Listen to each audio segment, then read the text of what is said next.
দেশে আসছে চারিদিক থেকে প্রোটোকল, বাইরে প্রোটোকল, এগুলো প্রধানমন্ত্রীরাও এই প্রোটোকল পায় না।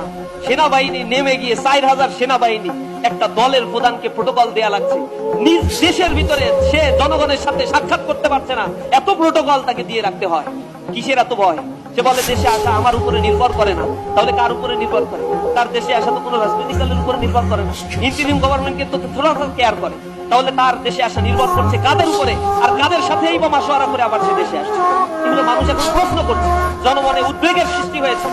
এরকম রাজনৈতিক বিদ্বেষ দিয়ে, এরকম রাজনৈতিক দল দিয়ে কিভাবে নিরাপত্তা নিশ্চিত করা সম্ভব এই দেশে? আমরা উদ্বিগ্ন। মানুষ এখন উন্মুখ হয়ে আছে একটা বড় পরিবর্তনের জন্য। হ্যাঁ ভোটের পক্ষে ক্যাম্পেইন করার ক্ষেত্রে তারা আবার বাধা সৃষ্টি করতে চায়। আমরা বলছি জুলাইকে আইনি ভিত্তি দিতে হলে হ্যাঁ ভোটের পক্ষে জনমত তৈরি করতে হবে। হ্যাঁ ভোট যদি হয় তাহলে আবার একটা দৈত্য দানব বাংলাদেশে তৈরি হবে না, সংবিধান সংস্কার হবে,